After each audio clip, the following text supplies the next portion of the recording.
Welcome, Gunrunner.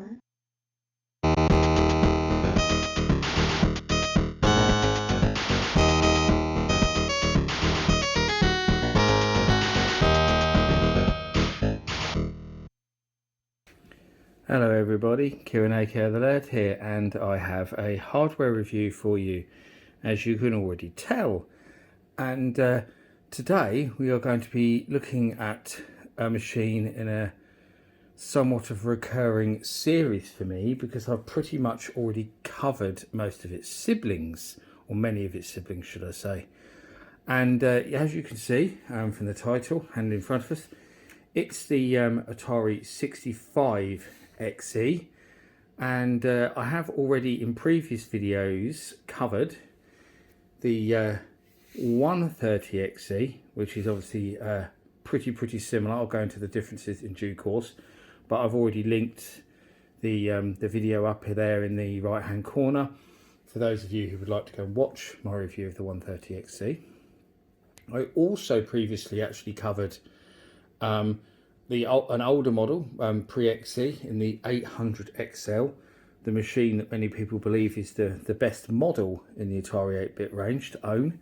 So I've previously covered the 800XL on my channel, and again I'll put a link there in the top right hand corner for anyone who wants to go and check out that review and see what that system is all about.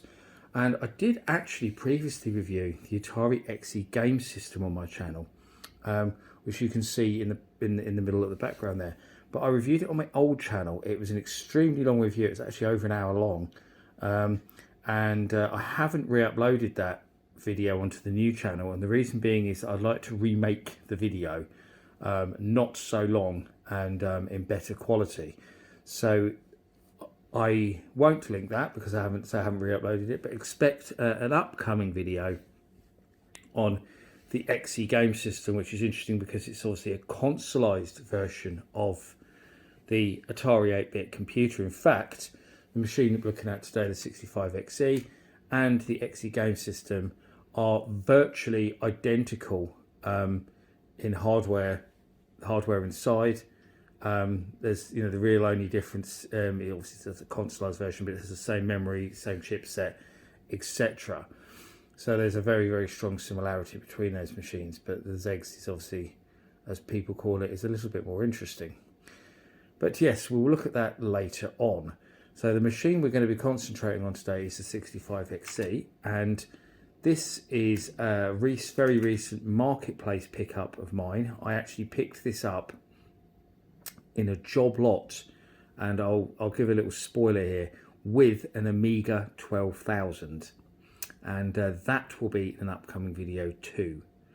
And if I told you that both the 65XE and the Amiga 12,000 came with big bundles of games, and that they both work, and that I paid 150 quid, you're probably going to be quite jealous of me right now, but that's the reality. Yeah, 150 quid for a 65XE and an Amiga 12,000, all in full working order, from a nice old gentleman who is local to me, and he just wanted them to go to a good home, and they were his son's computers.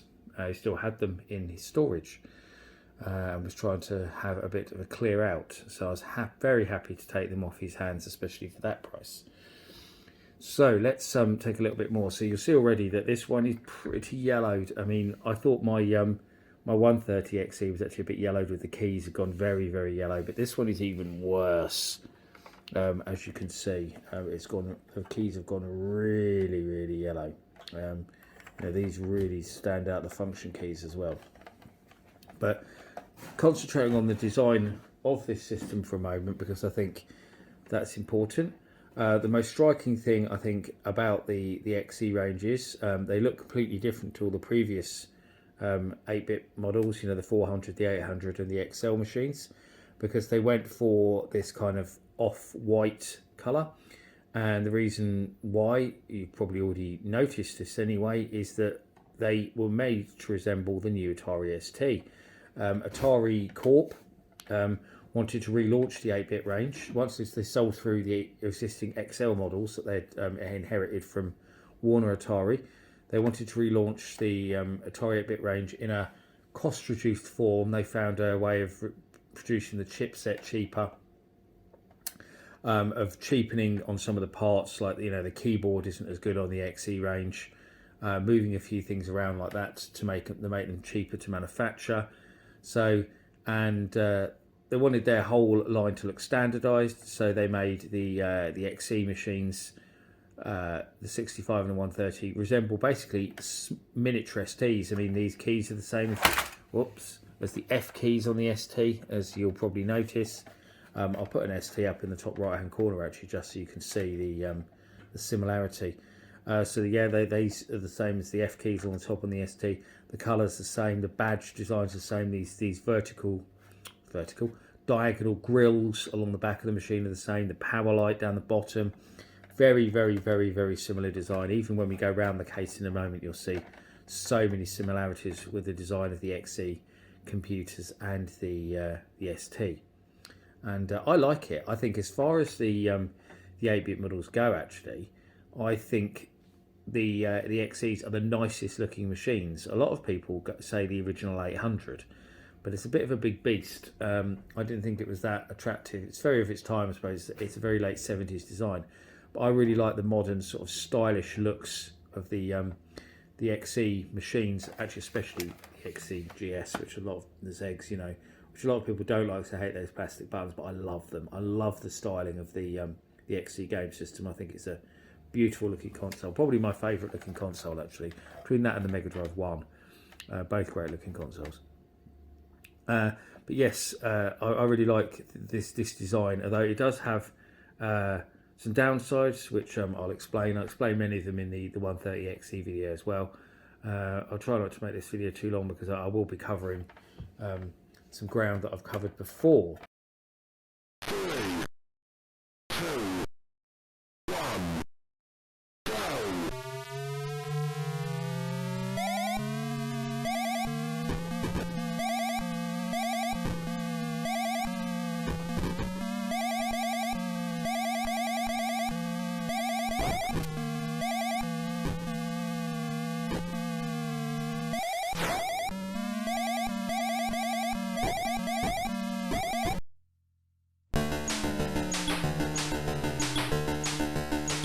So what did I get with it as well? I also got a load of games, as I said, including I've actually put these next to it. Looks like Daisy's trying to get in on the video, like she quite often does. She changed her mind, perhaps. She's right next to the camera at the moment. But I did get the original packing software, which was quite nice, because I didn't already have this, believe it or not. So yeah, there's 3 tapes actually. I've grabbed 2 of them here, so obviously that's got several games on it. But really good stuff on there as well, because look, you've got Star Raiders, you've got Asteroids, you've got Missile Command, Centipede. So those are games that were actually previously available on cartridge, but because home computer owners in the UK were very tape centric, mainly from the ZX Spectrum, but there's Commodore 64 as well, Amstrad CPC. They were used to using and loading games from tape because they were cheap. Atari UK focused on that, and the packing games for the XE computers were on tapes rather than being cartridges. So yes, Atari UK made up these quite cool bundles. So actually, all that one, it actually says it's Bug Bite. So all those are Bug Bite games. I didn't notice that actually, but the classic Bug Bite logo is up there. And then obviously that second tape there is all Atari games. I've got a third tape. Let's see if I can grab it actually. I think it's behind me, which actually has got no inlay, sadly, but that's got Real Sports Tennis. So another cartridge game put onto tape, and Chop Suey, which I think was English software. But pretty cool. That's a pretty good game selection, I have to say. If I'd have got, oh there you go, Compendium, Compilation A, sorry, Compilation C. So assume the one with no inlay is Compilation B. So yeah, I mean, if I'd have got this computer back in the day, I would have been really happy with that selection of packing games. Some really good stuff in there, especially getting Star Raiders, Missile Command, Asteroid, Centipede. Yeah, great games, really good. I would have been well pleased with those. So there we go, and the cassette recorder came with it. I've got 2 of these now, so I already had one of these, which I think I showed in the 130XE video. Again, the buttons are very yellow, but it works, which is cool. So there's another cassette recorder. I think the tape counter might have been bust on my other one, actually. I seem to remember. And this one, it isn't. So that's pretty good. So they bundled, the XC12 tape recorder. I have, obviously, a user manual, but only for the tape recorder. I don't have a user manual for the computer, sadly. But I think I actually have a user manual for a 130XE one, I think. So that obviously explains how to use the tape recorder, because actually tape loading from the Atari 8-bit computers was very troublesome. They weren't really designed to load games to tape, and the tape transfer speed is extremely slow. I believe it's pretty much the slowest of any 8-bit computer. It's about twice as slow, or takes twice as long, I think, as the Spectrum does, which I think has the fastest pretty much. And also, it's quite buggy, so you get a lot of errors. So I know I've spoken to people who owned Atari 8-bit computers back in the day, and they said they used to get very frustrated waiting sometimes half an hour for a game to load, and then it wouldn't load, and then they'd have to do it again, and sometimes it would take several attempts to get the game to load. So that must have been pretty annoying. I've got obviously a power pack. The Atari 8-bit power packs are bloody enormous, great things. They're so heavy. I don't know why they're so big and so heavy. I mean, they'll really do weigh a ton. So I've got one of those. I also got a couple of joysticks with it. So here we have the proper XE joysticks rather than the black ones like the 2600. Obviously, it's the same joystick, a CX40, but they put the lower part of the case in that kind of off-white colour, so it would match the computers. They look great like that as well. It's nice having matching ones. But I did never understand why they bundled these with the XEs and the XE game systems, but you didn't get these with the ST, even though the colour was the same. The ST always came with the black CX40 joysticks, but a mouse that matched. So it's really strange that they did that. I really don't understand Atari's logic with that, I have to say. So I've got a ton of games as well with it, so I'll mention those now actually before we have a look around the computer. So it was all tape software that I got with this, which leads on from me talking tape centric, but some really good stuff. So all of the major big UK budget publishers and budget games, for those who aren't from the UK, were a very big thing here, and actually it really helped the Atari 8-bit out, because whereas there was almost no full price software coming out of the Atari 8-bit in the UK or Europe, really, there was no one really left supporting it anymore. There wasn't a great deal of support back in the day, but there were a few people like Activision and trying to think, Microprose and a few other big companies who were supporting it, but not that many. We got a few games from Ocean's Imagine label as well, actually, for full price. Gremlin Graphics, they supported it. Firebird, but yeah, but later on, going into the late 80s, early 90s, all the support was coming from the big budget game publishers, and budget games were usually $1.99 or $2.99, so very low price. But often the quality of them was just as good as full price software. Not always, but all the major UK budget game publishers put games out for the Atari 8-bit, including Mastertronic and Codemasters, Players, Bug-Bite, Firebird, Atlantis, Zeppelin, can't forget them. They made some really good games, Zybex and Draconus and Ninja Commando, etc. So yeah, there was some really good stuff that came out from the budget publishers in the UK. And actually, I used to co-host the Zeg's Game by Game podcast, and I used to do a segment on that podcast talking about budget games, which was quite cool, because my co-hosts, who were American and Canadian, obviously had no idea about budget games. They weren't a thing over in North America, really, and they meant that they discovered some games that they had no idea existed, and the viewers really loved it, or listeners even really loved us covering them. But unfortunately, recording at stupid times in the middle of the night, and recording for sometimes 2 hours at a time, just really didn't fit in with my schedule, and I decided to knock that podcast on the head, because it just wasn't a feasible thing to do anymore. We were getting longer and longer between recording dates, because getting us all on at the same time to record was just becoming more and more difficult, especially with me being in a completely different time zone. So I decided to walk away from that. But yeah, still a great podcast, still well worth listening to. Great bunch of guys. I loved working with them.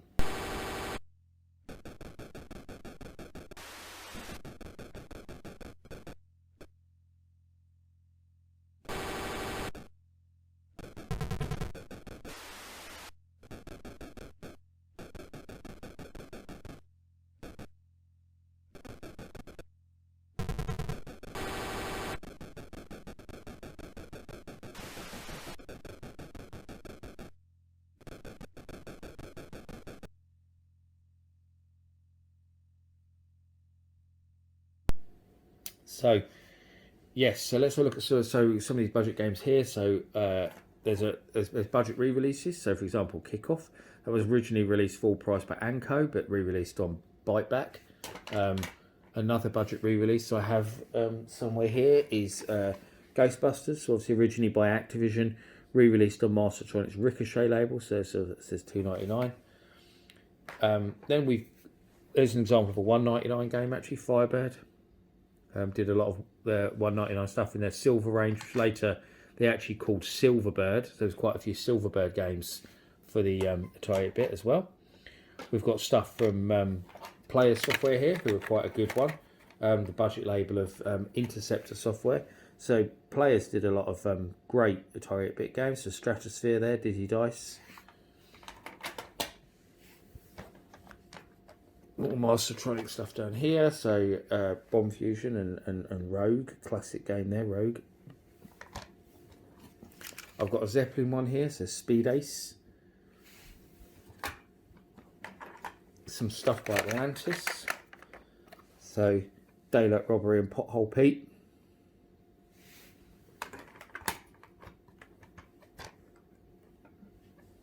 And up the top actually, I've got some more Mastertronic stuff, so I've got some really good stuff up here actually. So there we've got a re-release in Jeff Minter's Grid Runner, which I'm sure everybody will be familiar with. And we've got the Amazing Panther, which I still maintain is one of the best games on the Atari 8-bit, despite being a $2.99 budget game. So there you go, that just proves what good value Atari 8-bit games were, Atari budget games were, because that's a brilliant game. And I got to know the guy who created that, Chuck Peavy, really well. I've interviewed him many times. Cheap plug here, there's actually an interview with Chuck talking all about the development of Panther and his many other Atari 8-bit games, because he was pretty prolific. He worked on quite a lot of titles for Atari 8-bit, and there's a big interview with him in my own compendium of Atari 8-bit games, which you can buy from Amazon, W.H. Smith's, Waterstones, and all good bookshops around the world. It's in full colour, and I've reviewed it on the channel previously, so I'll link that video as well. So if you want to go and see more of that book, you can, and check out Chuck's interview, because it is absolutely terrific. He talks about some really, really cool technical details of how he got certain tricks out of the Atari 8-bit range. So yeah, really, really well worth reading.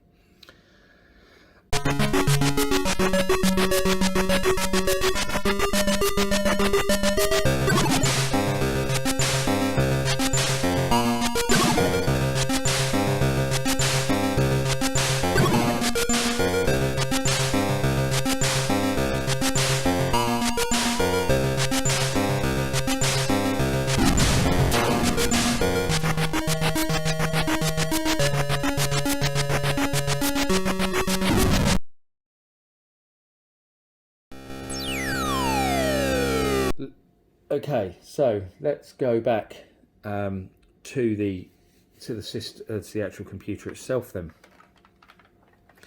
So as I said, we'll have a look around. So let's go look at the back first.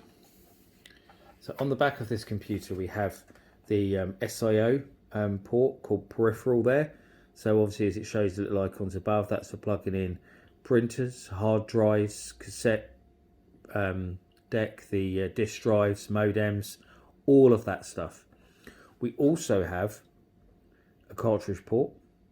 We also have an expansion port, monitor, television RF, obviously. So that's a good RGB monitor port, then a normal RF port, which is what a lot of people in the UK would have been using with their TV sets, a power socket and an on-off switch, of course. So all the stuff you'd expect to find that you'd find on any other Atari 8-bit computer. So there's no compatibility issues with peripherals and add-ons and stuff.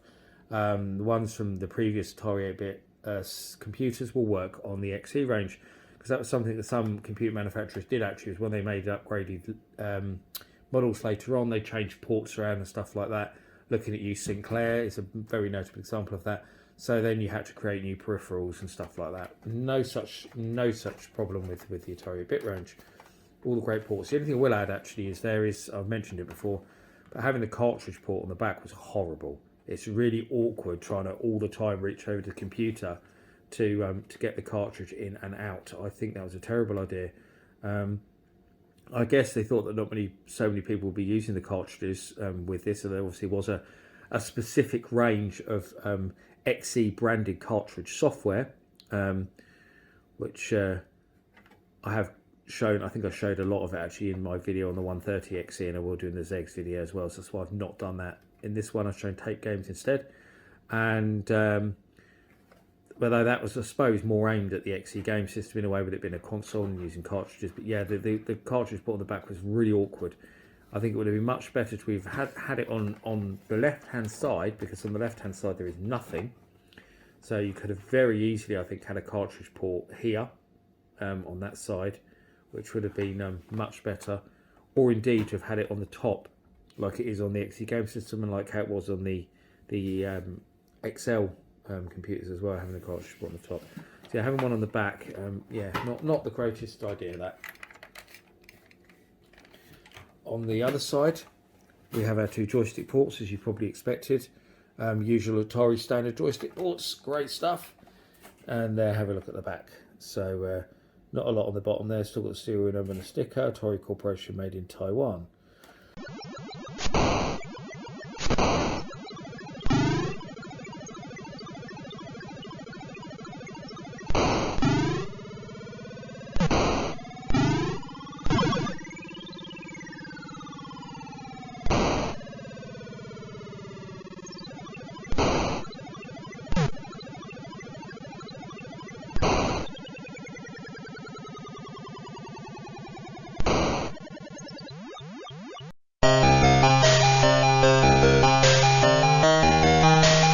So yes, so what are the differences then between this and the others? I mean, we already mentioned it was a reduced chipset, but the compatibility was mostly very, very good. There were odd games that wouldn't work on the XE computers, but then there were odd games that wouldn't work on the XL computers as well. So pretty similar thing, but in general the compatibility was very, very good. It was few and far between that you'd find games that wouldn't work. The 65XE, as the name kind of gives away, has 64K of memory. So it was the direct replacement for the 800XL, which is also a 64K computer. So pretty much no changes there. We've got on almost exactly the same, the ROM works in exactly the same way. So there's not any real differences there at all. And the 130XE, as many will know, had 128K of memory. So it had double the memory of this. Although there were very, very few games that took advantage of the extra memory of the 130XE. So really, back in the day, you probably would have been wasting your money buying a 130XE. I think actually a lot of the games that do use the extra memory are disc-based games. I know that the very popular adventure game Alternate Reality uses the extra memory, and I believe it just loads in more at once, so you doesn't have to load from disk so much. So it makes the game a bit faster to play. I believe that's the difference. Correct me if I'm wrong, but yeah, that's pretty much it really. So you would have been absolutely fine with a 65XE back in the day, especially if you were going to play tape software, because all of it would have worked with this. And actually, a lot of the tape software would even work on the older 800 models. So, and sometimes even the 400 models, because obviously we had the 600XL, the 800, which was 16K of memory. So some games were 16K upwards, some were 48K upwards, because the 800 had 48K of memory, as you may know. and then these are 64K. So to all intents and purposes, pretty much everything would have worked on the 65XE. But that space bar's a bit rattly, isn't it?